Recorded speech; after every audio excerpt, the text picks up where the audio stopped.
just to add it on the side, just another thing. I always like splice this in, but yeah, that's actually, this might just be a very personal question. You're more than welcome to like deny this as much as you want. Are you to my menstruators here? Are you heavy bleeders? Unless you're on birth control and you're not any. Yeah, I was gonna say not anymore because I have the IUD. So if I do, it's very rare. Very rare, spotting at least. But then, yeah, but I've also been like on birth control for half of my life. Fair enough. So I would say my body's just not regulated anymore. And the times that I wasn't on birth control for that like 6 months or so, it was awful. Right. Okay. So I can only imagine being incarcerated as a woman and not getting those resources that you need. You know, people have to use socks or use nothing, or, you know, and then to think that those undergarments are also recycled. So it's not like you get a fresh pair when you know, enter the system. You're recycling all of, and that's similar to men, but as women, that's just disgusting. There's unhygienic. Yeah. I know Laura has more to say about that. 2 pads a day. Yeah. Okay, for me, this is full disclosure. I did not go through menopause until I left prison, so I experienced you did the whole bit. The full thing in there, the full experience of all that. What I want to say that's little off first is that I noticed most lifers who were in their 40s had already had hysterectomies while in prison. Almost my entire cell had hysterectomies. Question. So, yes. Because we did have a talk about this. We had a podcast episode with a OBGYN about hysterectomies and how racially invasive procedure it was in the very beginning. Right. I just want to ask, just to make sure, were these hysterectomies consensual? Yes, they were consensual, but I feel like women are not educated enough about their reproductive rights and about health. Yes, I've heard about that one, Belly the Beast. Women's health. And so if a doctor in prison tells you you need a hysterectomy, or basically tells you anything in prison, because you're not educated, because you have not read up on these things, because perhaps your mother was absent or you didn't have that kind of rapport with your grandmother, you're not going to know. The only reference you're going to have is that prison doctor telling you, ma'am, you need a hysterectomy. So I feel like it's a choice, but it is also a choice based on an uneducated history, and a choice based on lack of knowledge, you know. And so the thing is once you have a hysterectomy, you're automatically sent into menopause. So you've got almost an entire cell of women that are in menopause in their 40s. You know, quick question. Sorry, I don't mean to interrupt. Oh, go ahead. So you're currently you are on menopause? Yeah, currently I am. Okay, currently you're in. But also, next question: have you ever had to teach another woman or like a younger person about their reproductive rights or their just menstrual cycles or anything like that? Oh yeah, in prison, I mean, there are women that come in there that. You know, I mean, it's just shocking how uneducated they are about their periods, about menopause, about sexual and all that, reproductive health and diseases. I mean, it's sad to see so many women who have been neglected, you know, in education and neglected in this type of education. And it makes a difference. It makes a difference when they come out and they're parents of young women also, you know, that they know nothing, that some of them know nothing about birth control. You know, they've never even been taught that simple thing. So you can imagine, you know, what it's like when they come in, and some women come in pregnant, you know, in the beginning. So, I mean, there's a lot of things that we end up having to teach each other. Some things are correct, and some things are very far from correct. Next question. Oh, sorry. I keep interrupting. I'm so sorry. Go ahead. Next question. Because you've mentioned that you've hopped around different prisons, right? In each prison, your physician or your doctor male or female, or woman or man? It was pretty mixed. Okay, I was not expecting that, really. Yeah, no, I've had male physicians and I've had female physicians, and basically they're just there to record health. They're not there to talk to you or teach you about your health. I was insulin dependent before I left prison, and everybody lined up every day to get a shot, but I'm a type 2 diabetic. I'm not a type 1 diabetic. So I read up and I exercised like a maniac for 6 months to get off of that insulin, because I knew that I didn't have to be on it. I'm not insulin dependent, but no one told me. And I finally lost enough weight where I went into the doctor and she said, "Oh, you lost 40 pounds. I'm taking you off the insulin. It makes you gain weight anyway." And I said, "Well, why wouldn't you tell me that it's the insulin that's making me gain weight to stay on the insulin? Like, why is it something you're not sharing with me?" And oh my gosh. yeah, so I ended up having to educate myself. And then you better believe I went back to that diabetic line and I'm like, "I don't know why all you guys are standing here. You're type 2. You can get off insulin. You don't have to keep taking it." But people don't know. Yeah, that's the pain about, like, just from the pre-med side, is that it bugs me. It really bugs me to know, and just like, how can a doctor physician not say anything about it? Like, even to the knowledge that residents may not be as educated. Like, they have 10, 15 years of education, but they're not going to willing to take that. She's like, "Are you sure you want this? Like, this is what this is. Like, walk me through the process." But like, it's a different world out there, so I could probably get an understanding that it's just negligent. It's negligent, and that's what kills me. And I feel like if women knew more about their bodies and their sexual health and their reproductive health, that it would give them more autonomy, that it would give them, that it would empower them more. You know, we have what's called PREA, which is the Prison Rape Elimination Act. Yeah. Can you say the whole thing again, Raquel? The Prison Rape Elimination Act. Right. So we have that, and it's mandatory when we first hit the yard after reception that we attend these PREA classes. But for women, we have nothing that teaches or encourages us to know what's going on with our own sexual reproductive health. And I think it's so bizarre to me. I don't know. Sorry, like, it's just, I believe, and it's that kind of mystery that kind of holds women, you know, prisoner to their own bodies. Like, if you don't know how to prevent unwanted, you know, advances and all that. Well, unwanted pregnancies or unwanted sexual, I don't know what sexual disease is wanted, but or sexual diseases. Yeah. That STIs, STDs. That you're not going to be as confident with your body as you should be. If you already know, hey, this is what's going to happen to me. You know, I've seen a woman completely flip out because she thought she was pregnant, and in reality, she was experiencing menopause, but no one ever explained to her about the missing period.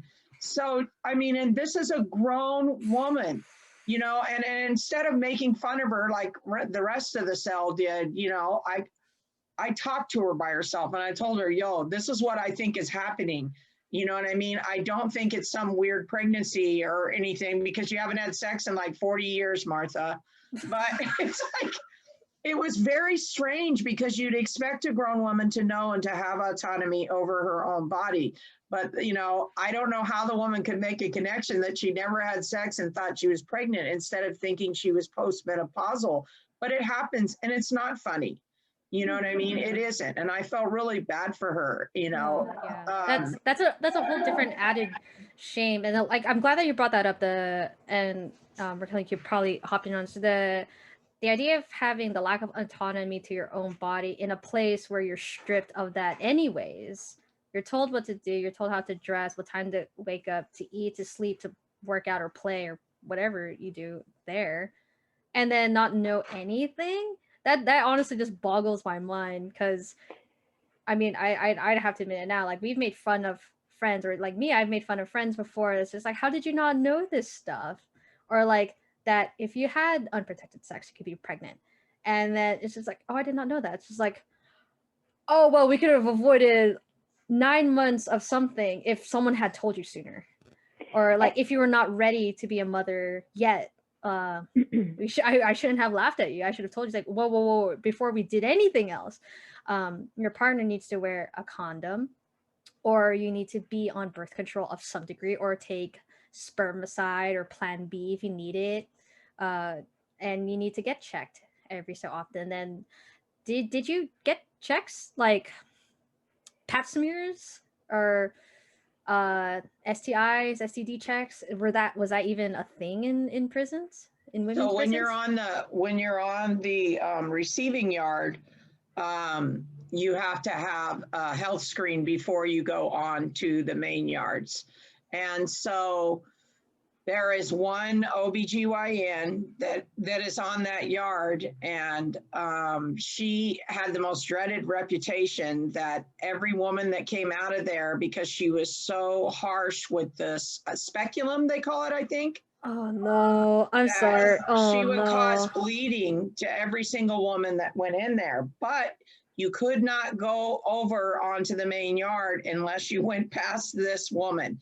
And not only was this a common occurrence, because I also experienced it. I'm like, you guys are getting carried away. I'm sure she's okay. Like, this is just something we have to go through here. But no, she made me bleed too for 2 days. And then she had become so callous. Perhaps she did do this because she had the best of intentions, but she was so callous that she would yell at you and say, why are you crying? I'm not doing anything wrong. Why are you crying? You know, because girls would come out of there in tears. Like, I tried to be tough, but I came out in pain. That was what I came out with, and anger at the system. But yeah, so that's, I'm so sorry. And there's no rapport with this person. It's almost as if this woman is angry at you for being a woman in prison. That's the impression I get. And she does maybe 40 of these Pap smears a day. And so she's become desensitized to the people that she's doing that to. We might as well, as far as she's concerned, we might as well be lab rats. She's going to do her job. She's going to do it the way she's always done it. And she's going to treat you the way she's treated the next 10 people that are going to come in. And so if you think that fosters a healthy experience with women's reproductive health, and that women say, when I get out of prison, I'm going to go straight to an OBGYN and have another Pap smear. It does not. It completely traumatizes you once again and makes it so that you never want to go to another OBGYN again, you know? And so that's our experience with reproductive health. And then a year later, they say, please come in for your Pap smear. And everybody's like, man, I got to come up with an excuse. Like, because no one wants, and of course you have a different OBGYN then. But you don't know what they're going to be like because of that. But if that's your first experience with a Pap smear, I wouldn't want to either. That other people may be kinder, may be gentler, and may be more professional. You don't know that. You're still scared, yeah. And I feel like that ties into what I was going to say with, outside of their med training, when people are working in prisons, even as volunteers, you come in with a training that everyone's here is manipulative. They're just trying to get over you. Right. They're just trying to say this, and that.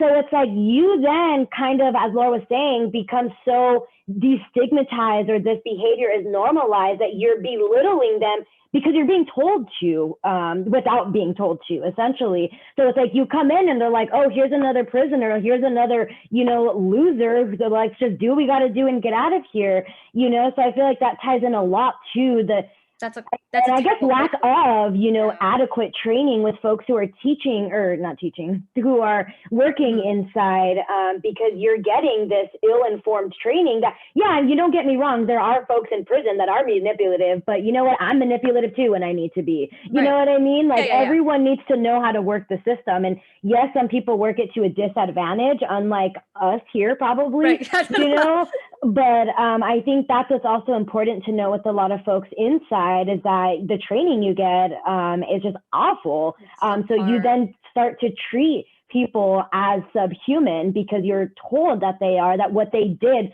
led them to prison. And then I'm going to do my check-in because I need to shower since I came straight out of a workout into the podcast.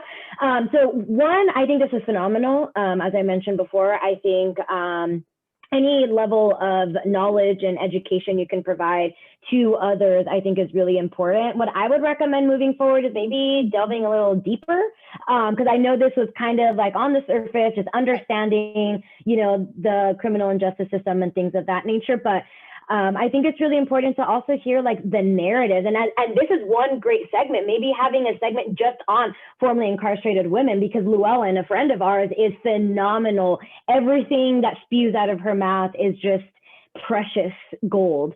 So she, I think, is someone that should also be a part of this. But I think what you all are referring to right now deserves a segment just for women, maybe a segment for like recently released folks, and then also just delving deep into, you know, their narratives. You know, it is traumatizing. Oh, thanks, John. No, like in this part, like I noticed that you did take it off. So if like this part, I said this could just be like that 1.5. This part will be just audio format, obviously, because your home is exposed, and I want to protect your privacy in this case. All right, so I will do that for you. I mean, I should do that for you. It's kind of like a no-brainer, duh. But yeah, but obviously, yes. Thank you for sharing that, and I'd want to. That's why I said like, please come back if you want to dive into that too, because I actually wanted to ask that question to Shawn after. But if you have to go, thank you so much, Raquel, for your time. I really of course, thanks for the invitation. Although last minute, Wait, thank you, Shawn. I forgot one last thing. We gotta take a picture because I'm bad at pictures, so we're gonna take a let me picture. put my background back. Yeah, background back, and then if anything, this will be that picture instead, and then we just talk over it. But so everyone all smiles. So cheese, and I gotta go. Where's this blasted thing? Okay, 3, 2, 1. Awesome. Thank you all, or thank you, Raquel, because I got one last thing to ask Shawn. Bye, everyone. Nice to meet you. Nice to meet you. Hopefully see you all soon. Laura, Shawn, come on. Love you. Yeah. Good night. Later. Actually, that's the one last thing I want to ask you, Shawn. Because we touched a little bit because of Laura was being pretty open about the invasive medical procedures that you do in prison because you have to. Yeah. And you don't have, it looks like you don't really have a choice unless you lie about it or you find a way to get out of it. Was that something similar for you too, as a man? To do health checks that could be invasive or just wrong or just feel off? Yeah, so one of the things going in is that your doctors employed in the prison system are normally doctors that had complaints filed against them in regular hospitals. So this is usually the refuge for your poor quality doctors. They go and hide out in prison. So knowing that when you go into prison, because your peers are going to share this with you, everybody's just hesitant to get procedures. I had to get 2 pterygiums removed from my eyes. This was more of the local doctor specialist who lived in the community of Lancaster would promote pterygium removal even when you didn't need it. So if one of the prison doctors funneled incarcerated individuals to see the doctor, they would automatically just encourage you to get this laser, or not laser, but get this surgery to remove the pterygium from your eye, even when you didn't need it. So it was kind of a racket for this private practice doctor that was using the prison system. So the doctors inside of the prison who didn't really know was just funneling you to the specialist. There was times it came up because you heard the main person who approved these medical procedures, because your regular doctor will order it, but then there's a main chief of medical that will approve it. They were becoming aware of this, but then they would neglect the people that really needed it. So when my pterygium was getting close to my pupil and I approached them, they were like, no, this doctor is just removing everybody. We don't even send people there anymore. So then it became a neglectful thing because they were trying to be reactionary. But at the end of the day, when the doctors save money, that's kind of your best doctors are the ones that don't cost you as much. So that's another incentive for them not to send people out for procedures. So whenever they can cut like the budget and save money because they only get a certain amount allocated to their medical department at each prison, and I believe they get rewarded for the least amount of money, but providing medical care. So there's just twisted incentives that make it uncomfortable. Basically, that's my main experience with it, is just you either don't get the care you need because they suggest that there's abuse going on. So they always suggest that it's for your well-being. Whether you're getting, they'll definitely funnel tons of people to procedures they don't need, such as sending you to the insulin line when you don't need it. Or for me, they prescribed me high blood pressure medication when I didn't need high blood pressure medication. I was 18 coming out of juvenile hall, and I had a thyroid disorder. But they just wanted to prescribe people high blood pressure medication. But then again, my blood pressure is getting taken when I'm in handcuffs with my hands behind my back. And I'm stressed out because people are getting murdered in my pod, and the sheriffs are really aggressive when you go to medical, yelling. It's not like a normal blood pressure check when you go to a clinic. It's like intense. You're stressed. Yeah, you're stressed when you're doing. Of course, your high blood pressure. Of course, your blood pressure is gonna be high. Like honestly, I would not like being handcuffed or scared just to get my blood pressure. Obviously, it's gonna be. What the heck? Okay, that's just me. Dude, but obviously, I'm not in the system. So Shawn, you know what's weird is I had to have operations on my eyes too. Like they actually say that such instances, such as incarceration and traumatic arrest, actually speed up any damage. There's a really good book called Eye Yoga, and it talks about what happens to your eyes in a traumatic experience. And that was crazy. So I had advanced cataracts in my eyes because of the things. When they were moderate actually when I was arrested, but after my arrest they advanced so quickly that I was profoundly blind within 6 months of my arrest. So when I got to prison, they even put in my chrono, right, that I was profoundly blind, and I got a locker with a key. That was for sure. Yeah, you're gonna get benefits for being blind. Yeah. That's the catch-22, like. So I was like, I'm gonna go with this. Like, I like having a key for my locker, right? And so I got certain benefits, but in addition, I had to have my friend wait outside the unit, and when I would come back, she'd be like, "Banks, over here, Banks," because I couldn't see. I literally could only see shapes of faces, and sometimes COs give you signals like they'll nod their head at you or tell you to go this way, and I couldn't see it, and I had a CO just scream at me. Yeah, they'll freak out. Stupid! You see, I pointed over there. What the fuck is wrong with you? I'm like, I couldn't see. And he's like, "Don't give me that fucking bullshit." Bleep. So bleep. No, I'll bleep it. Don't worry about it. Okay. It was fucking crazy, right? Yeah. So eventually, I had to go too, because I based it on cruel and unusual punishment, that they leave me in a dangerous place without blind, and that it could be repaired by surgery, a simple cataract surgery. So finally I lost the 602, then I petitioned again, I won the 602. They took me out, the foot shackles, the handcuffs, everything, belly chains, to the doctor, and he's like, "Oh yeah, she needs it right away." I get there and they can't find a vein. I'm a recovering heroin addict. Yeah, so those are kind of. It had been 10 years though, since almost 10 years. And because I swear to this day, it was because I was an inmate and because I was shackled, this snotty anesthesiologist is like, "I can't find a vein. Just forget it. We'll just give her local anesthesia." So I went under that surgery, and it felt like a searing hot poker. Even though they numbed my eye, they did give me the numbing drops, was just burning into my eye. And I'm a pretty well-behaved inmate by this point. And I had a guard with me. His name was like Vandersip. He was a good CO. And they had to call him and another guard to hold me down while they completed the surgery. They had my head taped to a board. And he's like, this is hard to Jesus. He's like, "Man, Murray, you put up a fight. Like, I'm a big guy, and he was gentle, and he was nice, and he was trying to tell me, "Murray, it's okay, Murray. I got you. I'm not going to let anything happen to you." And he was a pretty cool guy. But so the next time when I went to go get the left eye done, and the doctor asked the anesthesiologist, "What do we have on board?" He's like, "I can't get a vein on this one." And he didn't even try. And damn, that's hard. Sorry. The doctor was like, "Listen, I'm not going through the same thing with this one again that we went through last time." He said, "That was a fight." he said, you're going to put her under he said, you're going to put her under whatever that, he didn't call it laughing gas. He called it like nitrous, not nitrous, some kind of oxide. He said, you're going to put her under with gas, and you're going to put her under right now. I'm not going through this with her again. And gratefully, they put me under. You know what I mean? And then I got back and I had patches on my eyes, and my roommates were like, hey, bank robber, we don't mean to scare you or anything, but you know we're black, right?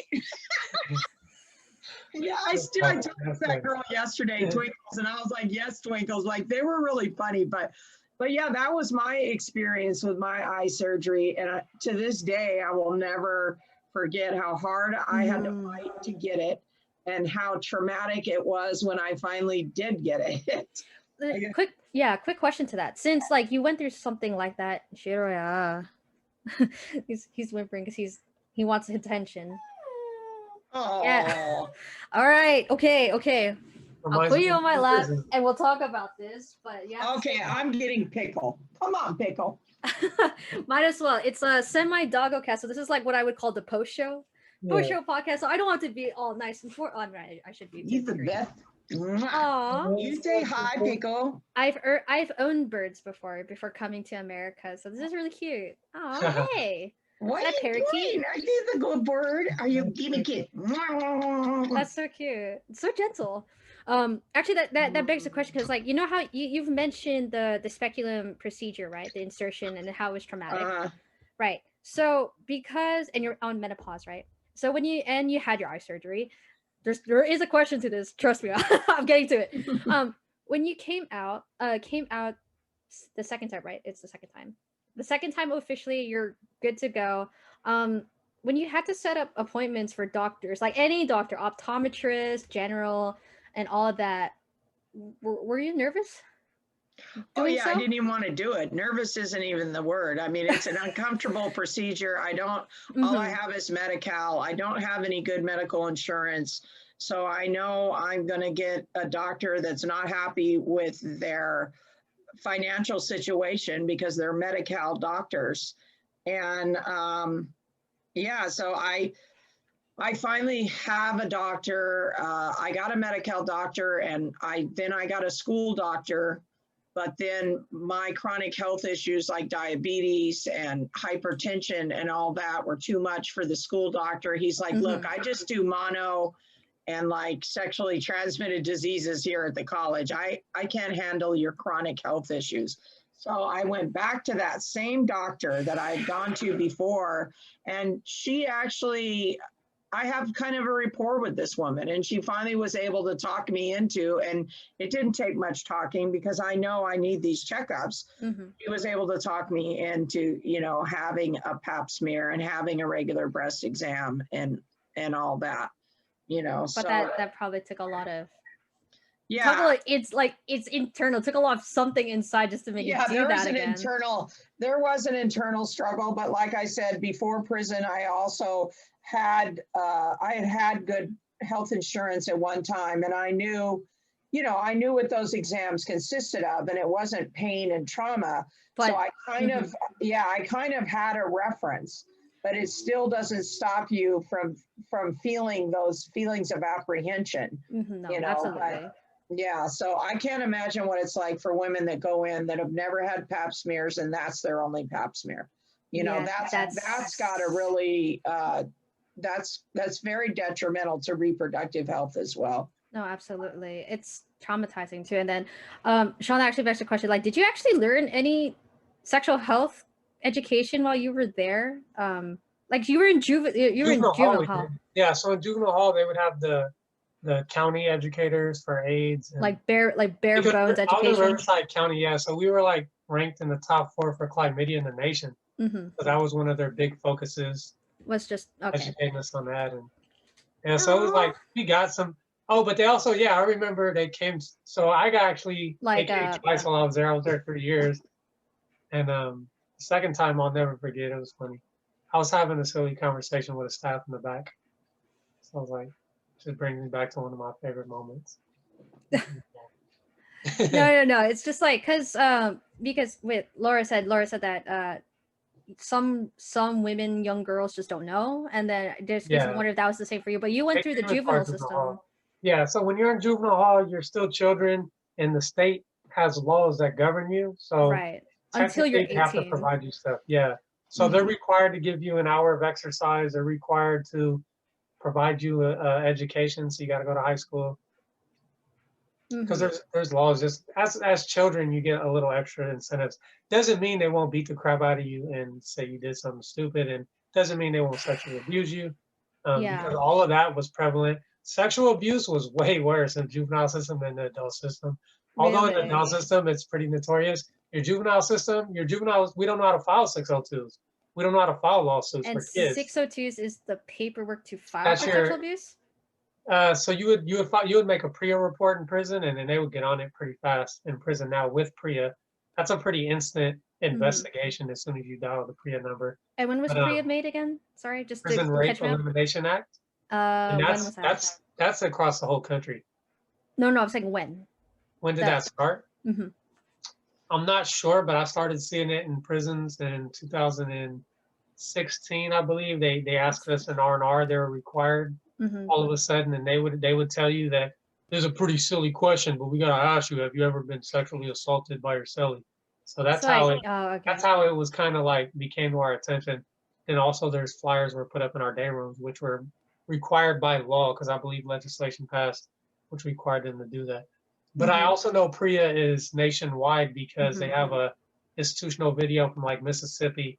They have the same thing in their prison system, trying to eliminate prison sexual abuse. Yeah, prisoner sexual abuse. And one of the things that sexual abuse as well is your strip searches, because for children, I didn't want to bring that up. Well, I wasn't sure how to bring that up because I've been strip searched probably 1,000 times. Like in 16 years, when you're in ad seg, you get strip searched every day. And in juvenile hall, anytime you go anywhere, even time you leave the classroom, you're getting strip searched. So you have adults like strip searching children, and in juvenile hall, they watch your showers. And some of their excuses is that we got to make sure you don't pee on each other, which is a fully developed adult. It's like, you guys are like sexual abusers. But to them, I don't know how they all in our juvenile hall in Riverside County, they had to have at least an AA to be a juvenile counselor. So even with a college education, a lot of them were ex-college football players. That's like kind of how they acquired their education. They were focused on sports, but for them to still have that level of abuse, it's crazy. I don't get to speak about it much because there's never a venue to speak about. There's all these adult venues, but we rarely have venues to speak about the children because people have either aged out. Well, yeah. So maybe next week, that'd be a good place to highlight our experiences. Because I that's just something that like I said, I didn't know how to bring it up because that is a very sensitive topic, and then I wasn't sure what the both of your histories are with that, whether or not if it was good or really traumatic, like to the far ends of it. And we're just putting that lightly, but because like those were the depictions that I've seen, like I said, social media, where sexual abuse happens during strip searches, and obviously like bathrooms and stuff like that, or when everyone's dead asleep and you're held down and stuff like that. So it's just like and because you're in juvenile hall, you said that it's more prominent in juvenile than in the adult prisons, which I thought would just be the reverse. And because there's so many more people in the adult system, there's probably higher numbers. But if you look at the percentages per population, it'd be higher in juvenile hall. So if you only have 100 kids in one juvenile hall, but 10 of them are victims of sexual abuse, it's 10% of your facility versus 10 people in a prison that housed 5,000. Right, so it's per capita. It's per capita. Okay, that's actually a really good comparison because like I can't math top of my head, and then that's a very shocking comparison. But yeah, thank you for sharing me that. And yeah, we could talk about that sooner, just so like I could have all the proper trigger warnings and proper statements ahead of time, just in case because I would mark that episode, the one that we will have next week, if it does come down to that, for more mature audiences only, and then it's more like listen into your own risk, because I could imagine some of my viewers could be they could get traumatized from their own histories for whatever reasons, and I don't want to make them feel uncomfortable. So, but yeah, that's a real sad reality too in prisons hall. Like, and I know that is a statistic that's too high there as well. So yeah, yikes doesn't even cover how shocked and gross I feel about it, especially your story, Laura, about that one, like, pardon my French, pissing physician. And like it hurts me too, because it's like that's what I wanted. I wanted to be a gynecologist, and that means I have to work with women and I have to do things to women. You know, obviously with all the right rules and regulations of the training, and I'd never want to ever take advantage of a woman like that and not feel so callous to their needs, even if they are incarcerated. Yeah, I feel like most of us, I think I can speak for most of us in the women's prison, that you learn a certain self-loathing in there, and it's based upon other women that you come in contact with in the women's correctional facilities. Nobody wants a female CO. Nobody. Nobody? You know, yeah, we want the male COs. You know, okay.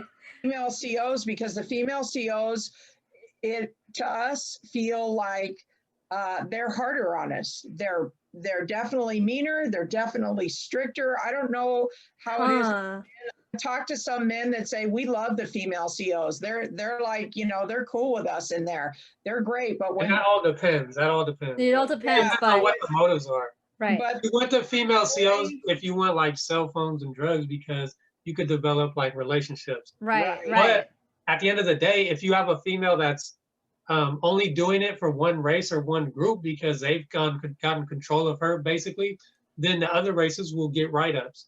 So like, say we had two guys that were notorious at my last yard. They had one CO that gave them phones, everything they needed, but every other person, she would extra out. Like she would write them up for frivolous things because she had to prove a point that she wasn't doing the legal stuff she was doing. So that's the only time you wouldn't want a female CO around. And I mean, so that's a political thing, and women don't have. They have politics, but they don't have politics to that level in the prison. You know, but I mean, it feels like when you have a woman CO that you get this feeling that they're condemning you, that you have not lived up to the role expectations of being a woman. You're a bad mother. You're a bad daughter. Wow. Okay, so that's a gender condemnation. They're so judgmental. Yeah, because I've asked them. They always tell me the female staff I've worked with in prison, and some of them are my friends to this day, I'll never work in a female prison. They're this, they're that. Yeah, they're nasty, they're dirty. And they always tell us the men are so much cleaner. The men are so much cleaner than you. The men don't whine. The men live with each other. But check it out. You put 8 women in a cell together of all different races. You don't do that with the men, you know? So the thing is, yeah, they're always condemning you, you know, I can't believe you were that kind of mother, or I mean, it's constant judgment. And it's not just from the woman CO. It can be from educational staff. Yeah, it can be from the psychological counselors. It can be from the vocational staff. And you get this vibe, and they make sure that you know that you have not made the cut as a woman. And it's my job to not only tell you that, but to punish you for it. And so when we see a woman CO coming into our unit as opposed to a male CO, everybody's like, lock down and just go to your cells now, because here comes this bitch. And you know, and because it seems like, you know, I was older, so I didn't have this problem, but it seems like the guys, there's more of a camaraderie, you know, they kind of treat you like one of the guys, so to speak. You know, like they joke with you, you know, they pull some mean pranks on you sometimes. Like I've had a male CO that he was pretty cool, and he's like, Murray, step out of your cell right now. I'm like, all right. I step out, I've got my entire cell staring at me, all 7 women. And he's like, turn around and cuff up. I'm like, okay. And he cuffs me up, and he's like, dang, you just cuffed up like nothing. What have you been doing? I was just messing with you. Get back in your cell. I was like, I'm gonna kick your ass, Reynolds. And you know what I mean? He was funny, he was entertaining, and I forgave him for that somewhat traumatizing moment, because it broke up, you know, the monotony, and it made me feel like, you know, hey, this it's not as bad as it's telling you. It's not as bad as if he would have said, Murray, roll your stuff up, you're going home, you're moving, you're leaving, and he makes you think you're going home, but then you go to another cell. Yeah. You wouldn't have forgiven him for that one. I don't know. I think I would have, just because I would have, because it would have broken up the monotony. And like I said, like I was I That was the worst. That I the was not worst. serious. I was a funny guy in prison. Like I used to mess with people, you know, so to speak. So, I mean, I didn't mind that they did that, but I'd rather have a man do that than have a woman tell me, I came home from work and she said, I've gone through your entire cell. Do you have a chrono for these boxers? Are you a transgender? And I'm like, do I fucking look like a transgender to you? And because she was, I mean, nothing on transgenders, but I was like, I know what this lady was trying to do, right? Right. And I paid $5 for those boxers through PIA sewing, you know, just so because it's 150 degrees in my jail cell in the summertime, you know, and I wanted something cool to sleep in. And so they don't provide you with pajamas in prison, just so you know. And so I had boxers and a t-shirt, and this chick was waiting at the door for me. And it's like, Murray, I have your compensation slip unless you can provide me with a chrono saying that you're transgender and you're allowed to have these boxers. I was like, oh, wow. I was like, okay, thank you, ma'am. That's another thing. Wait, hold up. Transgenders in prison, but go ahead. Yeah, like before we hop into that, because that's something I'm, I could say a lot That's about a whole that. nother thing. Yeah, it's a whole other thing. But no. I just wanted to check on that. It just totally occurred to me just now. Females, that sounds really bad. We've been bagging on other women, but bagging on other women in the prison system. Wow, that's a whole different type. And I know that I should know that too, because I had stories like sometimes I feel more hurt and more in pain when it's a woman telling me that I'm less than one. And that's right, especially since those women weren't protected as children. They were allowed to be preyed upon, you know, by sexual abusers, by domestic violence, by all this stuff. And you think you would lift another woman up. And I really, besides Raquel, I mean, I really haven't experienced that kind of encouragement and inspiration from another woman that, hey, you know, maybe the education coordinator at the reentry program, but she wasn't like, you know, like she was there for a little bit, but otherwise I didn't really get that a lot. I didn't get that, like, not like affection, but you didn't get that. And I feel like now, especially in Project Rebound, like I embrace my sisters that come in. I'm like, you know what? You're going to get in my corner over here, and I'm going to believe in you until you believe in yourself. You know what I mean? Because I believe we've experienced different things than men, and that we need a different kind of, you know, love and encouragement, you know, than guys do. I mean, I love my Project Rebound brothers, but let me tell you what, I'm fiercely protective of my sisters. You know, I gotta say too, with Project Rebound, that's the first group of guys that I know in the community that I don't feel like are trying to hold you back. I don't feel like we're vying for the same thing and there's only one resource and they'll step on each other to get it, which is beautiful, because now I can put my heart behind Project Rebound and be comfortable that the work I do will be respected. But I don't get that with my current group at the community college, because some of those guys already stabbed me in the back in prison. Like we put a lot of heart and energy into great projects. And then they were like, they totally wanted all the credit and were like, you know, forget you, we're going to step on what you did. It really hurt me. So like, I don't feel that way with Project Rebound. And I have a hard time as well. Like I navigate to females like for support. I feel like all my friends are female because they're not hating on me. Like we're not in competition. But like with my male friends, it's so hard to find solid male individuals that I just can say I love and I'll go to war for you. But the Project Rebound guys, I feel like every single one of them has shown me a lot of love, and I've never got the sense that they want to see me fail for them to succeed. I always feel like we've already made it, so we're good. We're all here. Let's just, you know, get what we can, but we're together. That's how I feel. Yeah, that's Who's the prettiest bird in the world? Oh my goodness, is it you? That's such a well-trained bird. No, that's cute. That's amazing. Because I'm assuming that's a parakeet from the way that looks. No, it's a parrot. It's the smallest, one of the smallest parrots in the world.